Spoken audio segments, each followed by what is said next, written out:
TBR Assemble. So for 2021 I thought I'd make my own TBR game because while Bookopoly was fun, I did want to make my own TBR game based around something I loved.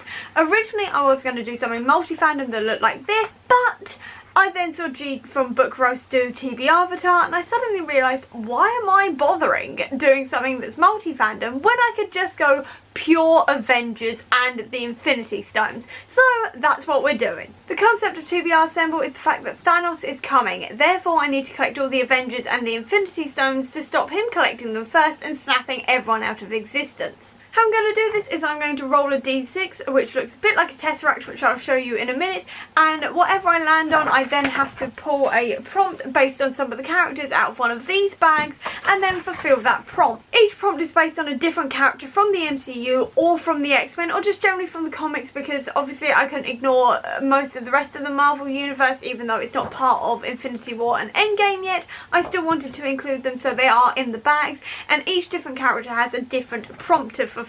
Also, each prompt has a different number of points attached to it as well, and I need to get up to 12 points by the end of the month to defeat Thanos. The number 12 is because obviously Marvel has an obsession with the number 12 in the sense that Pepper and Tony is having 12% of a moment, Star-Lord is 12% of a plan, and Quicksilver is 12 minutes older than Scarlet Witch. The points are there to make sure that I do defeat Thanos, because obviously I'm not going to land on every single stone every single month. So what's going to happen is that if I reach 12 points via my prompts, I will have defeated Thanos. And now to go through what each of these different stones mean and how it's going to work. So to take you around the board, it's split up into 6 sections. You've got time, space, power, soul, mind and reality.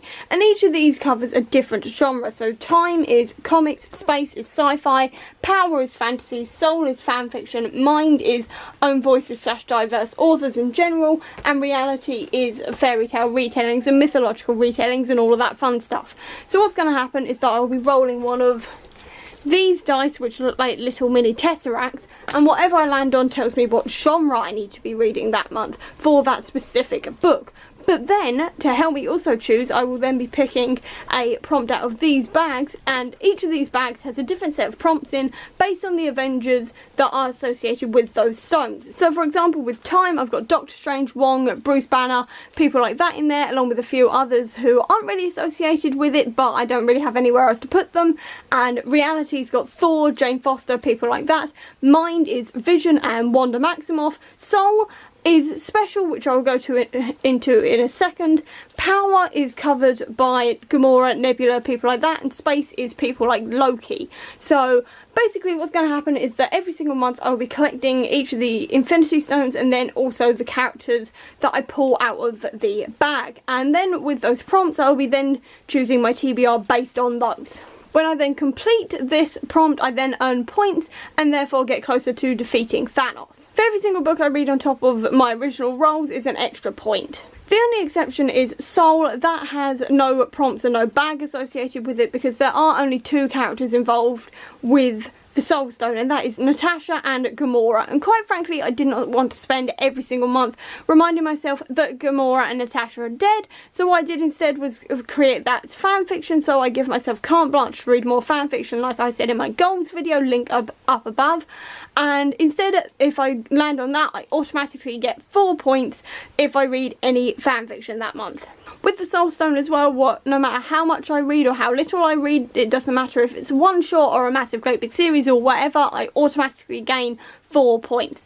Also, if I land on the Soul Stone more than once, I have to re-roll again. My only other rule with this is the fact that there are also 5 different snap prompts in here, and each of those prompts is something I really don't want to do. So there's things like give a DNF a second chance, review a book, stuff like this. So if I get one of those, I do not gain any more points and I have to roll again until I get my original 6 prompts that have points with them. And I think that's about everything I've got to explain, so let's get into the roles and exactly what my TBR is going to be. Today's little avatar is going to be a Black Panther. Right, roll number 1 is a 4. So 1, 2, 3, 4, time.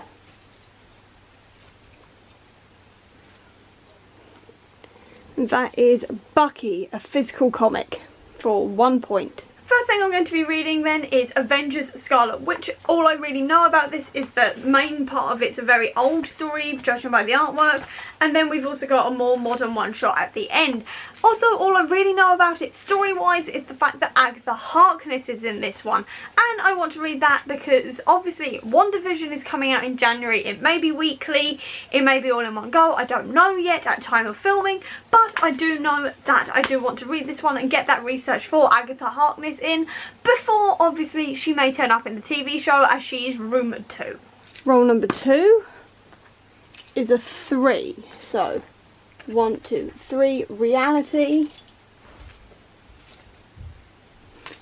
and that is Thor, a myth-based book, for 2 points. For this I'm going to be going for Legend Born by Tracy Dion because this is a King Arthur retelling, so it is definitely myth-based. It is also the group book for the Avengers Reading Challenge, so I can read this one with everybody else, gain Captain America's shield, and also knock out a whole ton of prompts for all the different characters while I'm at it as well. Also, speaking of the Avengers Reading Challenge, what I would be doing usually is telling you what prompts all of these are fitting for, but quite frankly I would be here for hours because there's so many prompts. So what I'm going to do instead is possibly tell you how close I am at the end of every month to gaining whichever characters it is that I'm working towards, or I may just tell you when I gain those characters. I'm not quite sure yet. Either way, please know most of these books are also going for the Avengers Reading Challenge. Roll number 3 is a 6, so 1, 2, 3, 4, 5, 6. That is fan fiction. I'm not going to tell you what fanfic I'm reading because quite frankly I don't know, but it'll probably be the giant massive list of updates I've got sitting on my AO3 inbox at the moment. So it's probably going to be something like that. I don't know, but essentially I'm going to be reading fanfiction. That's all you really need to know. Roll number 4 is a 3, so 1, 2, 3, more fanfiction. Now because I have rolled at fanfiction twice, that means I get an extra roll, so that's a 5, so 1, 2, 3, 4, 5, space. Now that is going to be a Fury, the Reckoner's trilogy. When I say the Reckoner's trilogy, I do not mean the entire trilogy here, I just mean the first book in that series. So, I'm going to be reading Steelheart. Next roll is a 1, so 1. That's going to be Black Panther, diverse author, for 2 more points. For this one I'm going for Slay by Brittany Morris. Now this one is been described as Black Panther meets Ready Player One, and that's all I really need to know. Because I love both of those things. I love both of those things a hell of a lot, and I've also heard so many good things about this book, so I'm giving it a try. And the final roll is a 5, so 1, 2, 3, 4, 5. So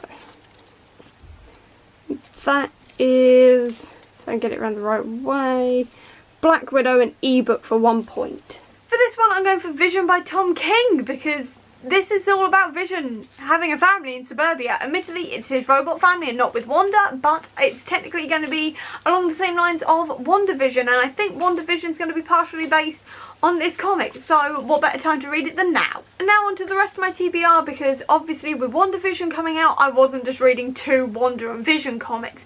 Now, some of these may get shoved into the next couple of months. It depends on when WandaVision comes out and if it's going to be a one great big binge watch or if it's coming out weekly. If it's coming out weekly, I will be moving a few of these around into different months as the episodes come out to sort of theme it around what's happening in the show. If it's going to come out in 1 month though, I will be absolutely nailing all of these comics in one great big go. So let's get into it.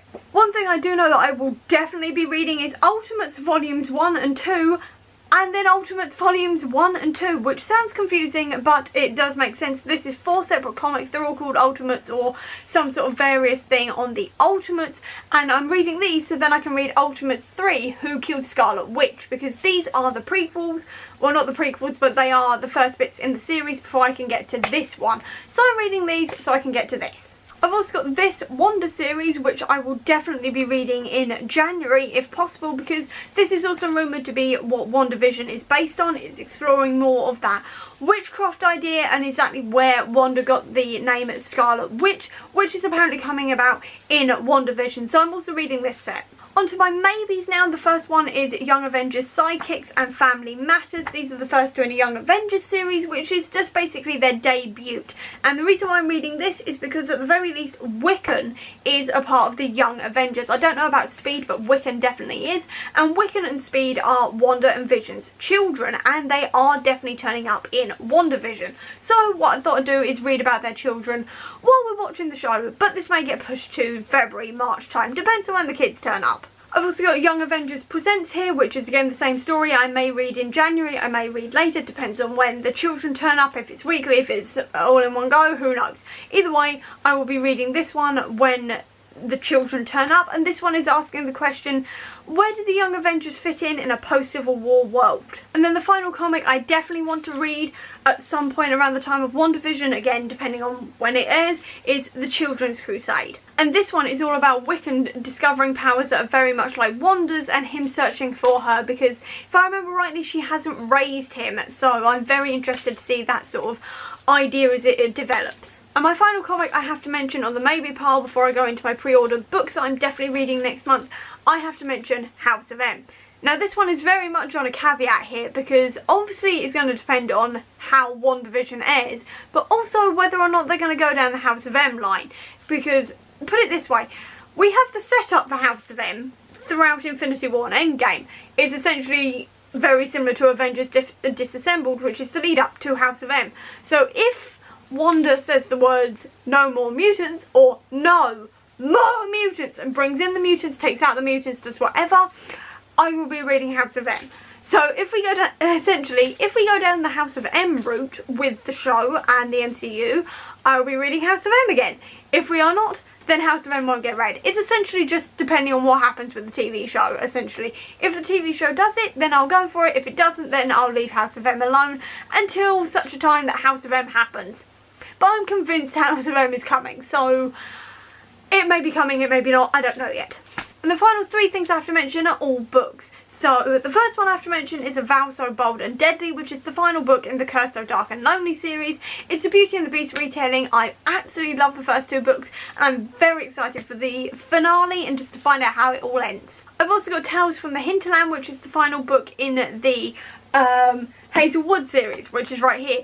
This one is actually not following the characters from the Hazelwood or the Night Country. This is actually the stories from the book, so the actual tales of the hinterland. So I'm very excited for that. I've been looking forward to this for the last couple of years.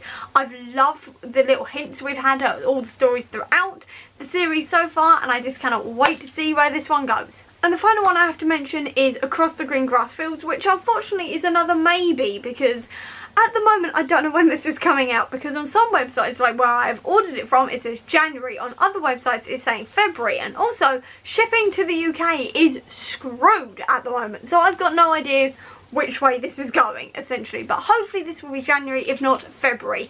I know basically nothing about what this one's about, because I just know it's about Shauna Maguire and her Wayward Children series. That's all I know, that's all I really want to know. I like going into these books blind, so I know nothing about it, essentially, further than it's about some wayward child or other, and that's all I know, that's all I want to know. Either way, I'm excited to read it whenever it arrives. And that is my entire January TBR here. Now obviously this doesn't look too bad, but when you add all of the pre-orders and everything else, it starts to look a bit scary. But it turns out it's only 172 pages a day to complete it, and that's including comics where I can read 4 or 5 a day, which works out at about 500 pages. So it's looking quite good at the moment.